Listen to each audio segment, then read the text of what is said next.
Hello, my name is Jamie, and today I am doing a book review on The Hiding Place by Corrie. This is one of my favorite books. It is excellent. It is based on a true story, and I highly recommend it right off the bat. It takes place during the Second World War. It is an autobiography written by Corrie. She did have some collaborators, John and Elizabeth Sherrill. I'm not sure what their role was, perhaps helping her translate it into English. I'm not sure, because English is not her first language. She grew up Dutch, and that's where she was during the Nazi occupation. But the story centers around her and her family during that time. The beginning of the book talks about her childhood and her aunts, her tantes, Tante Anna, Tante John. Corrie had two sisters and a brother, and of course her parents, and they all lived in this bayou. There was I think 3 floors.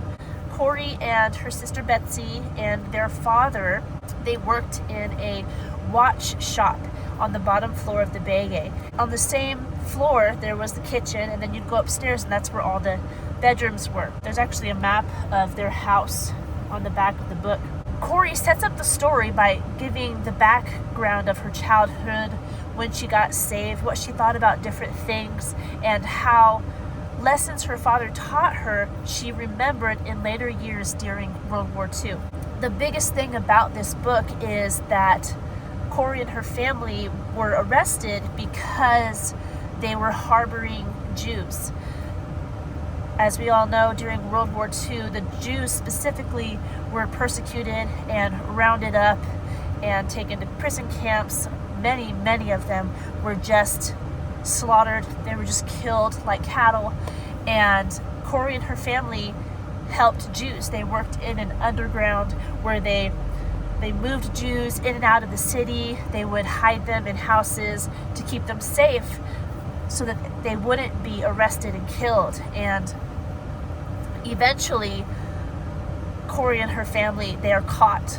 Someone betrays them, and they are arrested and taken into prison themselves. So the book documents Corrie's early childhood, not as much as in her other book I reviewed on this channel, In My Father's House. That was everything that led up to this book.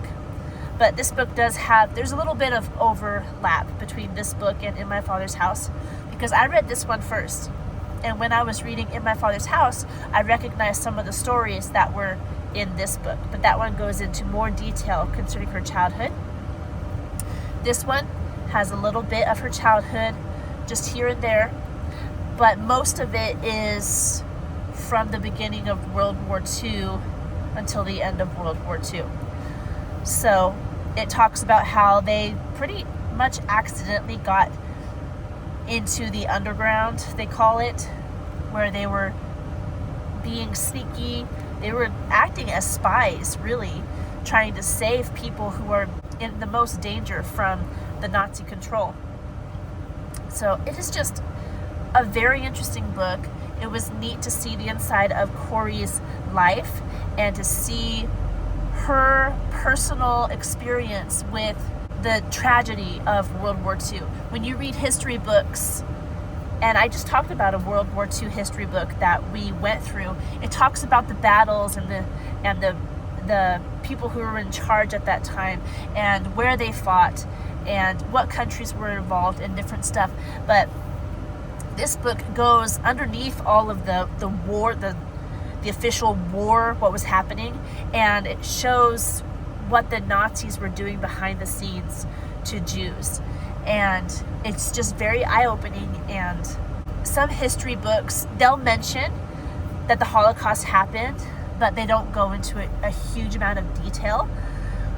So I chose, when I was going over World War II with my kids, we went through the history books, but we also read this alongside so that they could get both views of that time period, the official war, what was happening, the battles and everything, but also on a personal home level, what people were dealing with while nations were fighting the war, how they had to survive and how they coped, how they tried to help people.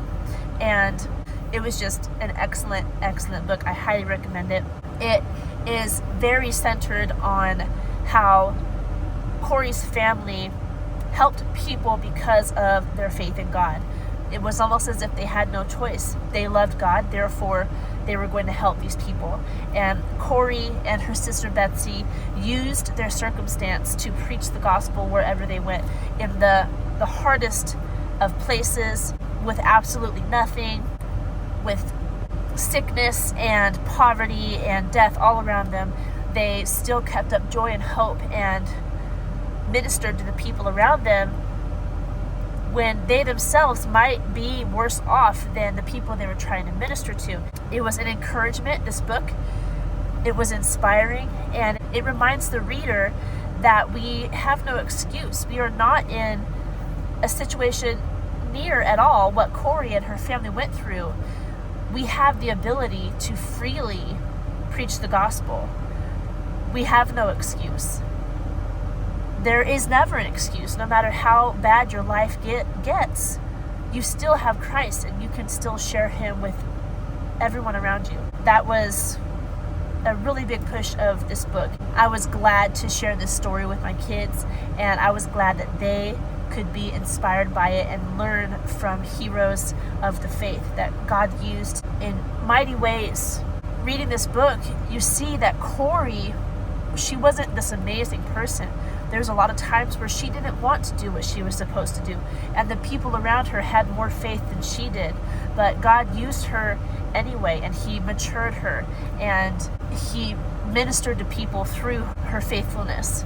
So, highly recommend it. It's good as a history book. It's good as a Christian book, and I think that you should read it. There are 239 pages in this book.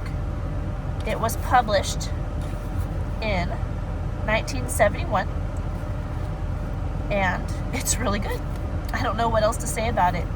It's clean, it's wholesome. There is some violence in it, and it can be disturbing because it describes what happened to people during not the Civil War, World War II. I don't think it's too much. I think it's enough that the reader can grasp at least faintly what people were going through at that time. There are things that are hard to read, but I think it is necessary to get a better understanding of what was going on.